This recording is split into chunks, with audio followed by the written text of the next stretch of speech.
A lot of Texas A&M fans may not be real happy with the way the 2021 season went, but this 22 recruiting class may refocus their minds. Number 3 in the nation as we head toward National Signing Day on December 15th. We got Andrew Hattersley on the line from Gig'em 247 Sports to help us break it all down. Andrew, how's it going? Good, and you, Mark? Yeah, I think the anger was quickly turned to joy when they got some good news on the recruiting trail, kind of the Monday after that loss to LSU. So we're able to turn the page quickly. It's basically been nothing but good news for the most part. I know that there have been a few turn the other way, but number 3 in the country is ranked by 247 Sports. And again, we're just a few days away from National Signing Day. So Gabriel Brown-Lodendi is the latest to flip, and he is a huge get. Yeah, tremendous job by the staff, and we've talked about this before at length on this stream, but just another example of the staff not giving up and kind of being in position to pounce on an opportunity when it presents itself. Brown-Lodendi is a guy that they've been on for quite a while, and originally committed to Oklahoma. Both of his parents are Oklahoma grads, so it made sense the first time around when he picked Oklahoma. But the door kind of opened a little bit when Lincoln Riley went to USC. The Texas A&M staff went in there for an in-home visit, and so did Brent Venables as well. Also went in there and tried to have the chance to kind of keep Brown-Lodendi around. But when it came down to it, his father's taking a job in College Station in January. And so Texas A&M made a lot of sense from a comfort standpoint. It's his coaching staff he knew a lot about. I think he was a little bit disappointed to see Lincoln Riley go. And so it was going to be tough for him to get to know an entirely new coaching staff. It's a family that's big on trust and big on relationships. And for him, I think he just felt more comfortable with the Texas A&M staff. And so delivered the good news to them on Monday afternoon that he'd be flipping to A&M. And again, it's just one of those examples of, where a commit may be committed elsewhere, but doesn't mean you give up until signing day. And they weren't going to give up and had themselves in position to take advantage of an opportunity when it came. Yeah, we're talking about the 16th rated player in the country, regardless of position. So he is a prime prospect. And his film matches up to it when you watch it. I mean, he certainly feels like a guy that, and just the way that defensive line class is coming together with Walter Nolan and Gabriel Brown-Lodendi and Malik Silla, those are guys you feel like can come in and potentially have an early impact. And A&M's got some guys to replace on the defensive line heading into next year, and Brown-Lodendi feels like a guy that can make an immediate impact. December 6th was a good day for Jimbo Fisher and staff, and picking up a couple other commits that flipped. So run those down for us. Yeah, so Mark Naboo is another one that his recruitment was kind of interesting. So he was originally committed to Washington. Made an early commitment there, and then it feels like so long ago, but with the dead period opening back up and kids being able to go out on camps and visits and all that, Naboo was a guy that really benefited from that. He came through a swing with his training group, and they went through Texas A&M, Texas, Michigan, some of those schools, and everywhere he went, he really picked up an offer. And Jimbo Fisher and the staff absolutely loved him and what he showed. Just a big guy inside that's really physical, probably an interior guy at the next level, but just great size and can really move people. And so after he picked up that run of offers, he came back shortly after for an official visit to Texas A&M and reopened his recruitment after that, just to kind of take a step back. And then, USC entered the picture and a few others. And ultimately that relationship that he had with Jimbo Fisher and Josh Henson, who did an in-home visit, went all the way out to Seattle last week, or 2 weeks ago at this point, to do an in-home visit, really sold him on the Aggies. And He was supposed to take an official visit to USC and see the new coaching staff there before making a decision, but just decided to cancel it and move up his decision and commit to A&M. And that was originally supposed to be the good news that came on Monday afternoon, and then obviously the Brown Lodendi news came shortly afterwards. So it turned into a really good day for A&M. So I've got to think that the dismissal of Jimmy Lake as head coach at Washington might have had something to do with him opening up his recruitment. Not so much. One of the things with Washington is Washington really didn't want him to take the visit to A&M and preferred that he just stay committed and not visit any other schools. And so with A&M and Michigan and some of the others, he wanted to get out and see schools because he really hadn't had the chance to see a lot of programs just during the dead period. And, when he committed to Washington, he didn't have the opportunities that he had because the A&M and Texas and some of the other schools hadn't offered yet. So when those opportunities came available, I think he just wanted to kind of back off and explore his recruitment now that it kind of took on a different picture. So we're about 6 days away as of this recording, and we've got 21 hard commits on the books, but it doesn't appear as though that's even it would be great if they settled right there, but they've got a couple more that could possibly come down to the last minute that you're going to show up for.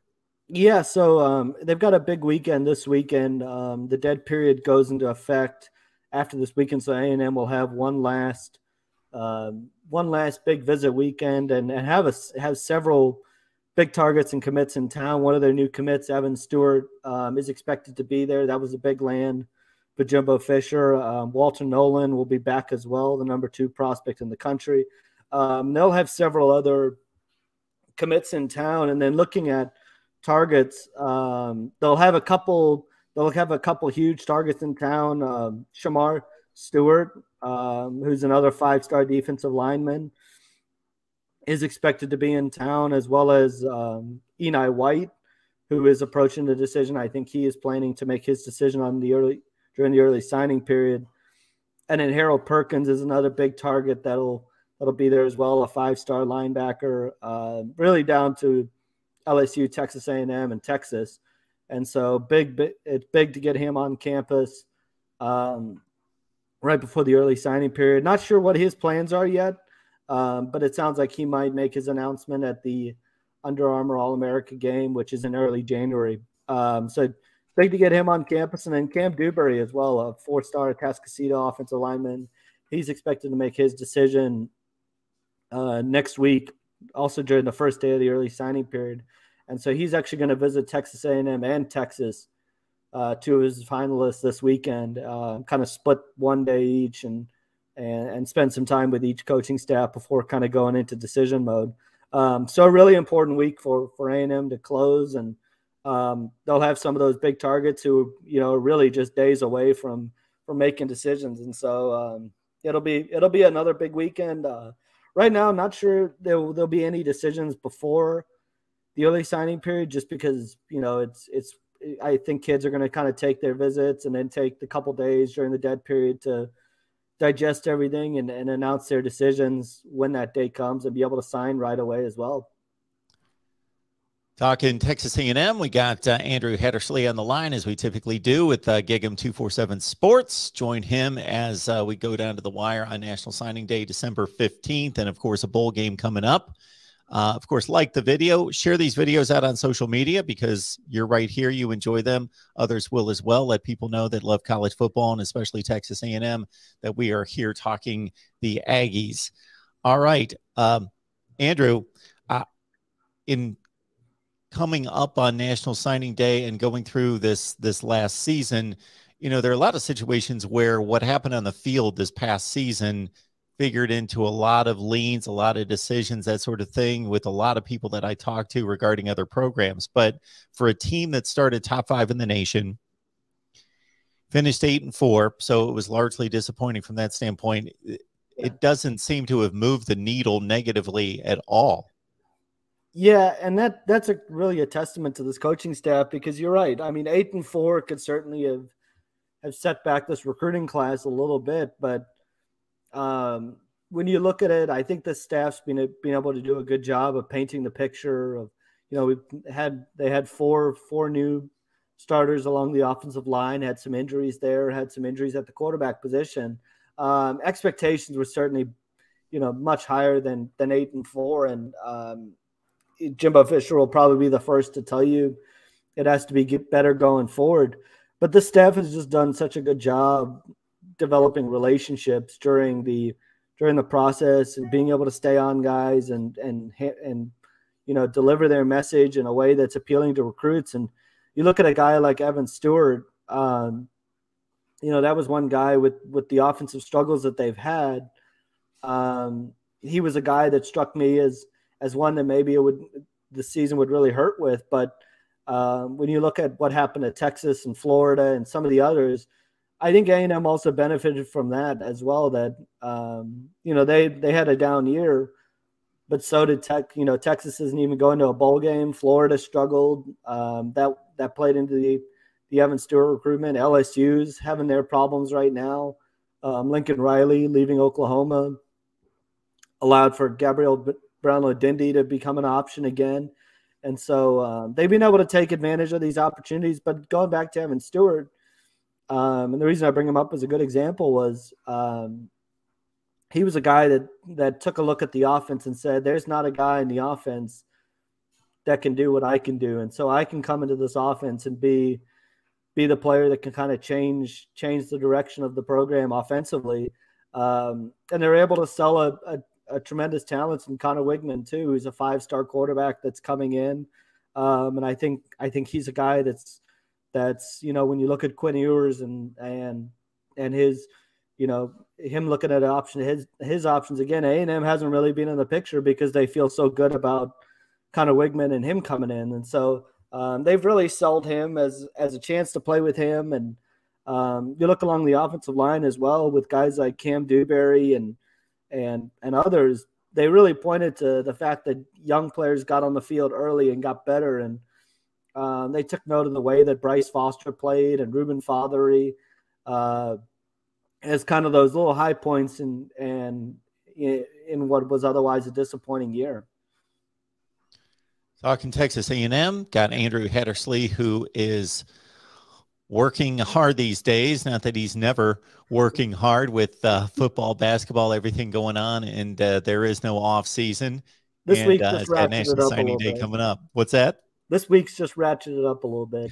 Exactly. There's a difference just between working all the time, working hard. There's really no off time until you officially take some kind of vacation. But we appreciate you being here as always. We got a Gator Bowl game coming up against Wake Forest in what we both agree to be a pretty intriguing matchup against a team that may advance to the ACC championship game. And your early thoughts on this one? If it's anything like the last game, I mean, I'm sure A&M fans would love for that to go a little bit differently, but a 55-52 game when they played a couple of years ago in the Bulk Bowl was pretty entertaining. The two sides combined for close to 1,300 yards. I don't think it'll be that high scoring this time around, but I think it's an interesting matchup. The name is probably not going to, jump off the page at folks, but obviously A&M would love to be in a better bowl than this. But when it comes to a program like Wake Forest, offensively they pose some challenges. They play fast. Finished second in the ACC, averaging over 41 points per game. So this is going to be a good test for the A&M defense to really start fast, and it's been something they've struggled with all year. And it's going to be interesting to see if they can finally close out the year with a performance where they start fast and don't kind of put themselves behind the eight ball as they've done quite often this year. And then on the defensive side, I mean, offensively, I really feel like they're going to be able to get the running game going because, Wake Forest has allowed over 200 yards per game on the ground. We're a little reminiscent of the Missouri